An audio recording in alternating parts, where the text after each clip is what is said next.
बाळाला अंड नक्की कोणत्या वयापासून सुरू करायचं, याशिवाय ते किती प्रमाणामध्ये द्यायचं आणि नक्की येल्लो पार्ट आधी द्यायचा का व्हाईट पार्ट आधी द्यायचा, याचं डिस्कशन आज आपण करणार आहोत. अंड हे मुलांना हाय क्वालिटी प्रोटीन प्रोव्हाइड करतं. यामध्ये अराउंड 7 ते 8 ग्रामपर्यंतचं प्रोटीन असतं. यातल्या येल्लो पार्टमध्ये around 3 to 4 grams of protein असतं आणि व्हाईट पार्टमध्ये 4 to 5 ग्राम्स ऑफ प्रोटीन असतं. म्हणजेच येल्लो पार्टपेक्षाही जास्त प्रोटीन असतं.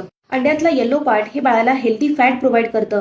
त्यामुळेच लहान बाळांचं वेट गेन होण्यासाठी मदत होते. अंड्यामध्ये व्हिटॅमिन डी, फोलेट आणि आयर्न देखील असतं. याशिवाय अंड्यामध्ये कोलिन असतं, जे की मुलांच्या ब्रेन आणि नर्व डेव्हलपमेंटसाठी अतिशय महत्त्वाचं असतं.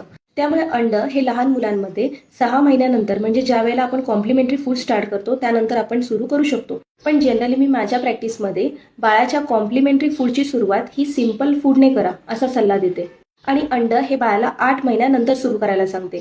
तर आता नक्की याचं प्रमाण किती असावं? तर सुरुवातीला उकडलेल्या अंड्यातल्या येल्लो भागाचा अर्धा भाग तुम्ही देऊन बघू शकता आणि त्यानंतर काही दिवसानंतरच तुम्ही व्हाईट पार्ट देऊन बघू शकता. याशिवायच लहान मुलांमध्ये अंड हे नक्की कोणत्या फॉर्ममध्ये यूज करावं, ते नक्की कोणत्या पदार्थांसोबत द्यावं, कोणत्या पदार्थांसोबत देऊ नये आणि वयानुसार त्याचं प्रमाण कसं वाढवत जावं याबद्दलची अधिक माहिती हवी असेल तर तुम्ही श्री चाइल्ड केअर क्लिनिकच्या YouTube चॅनलवर जाऊन याची व्हिडिओ सविस्तर पाहू शकता.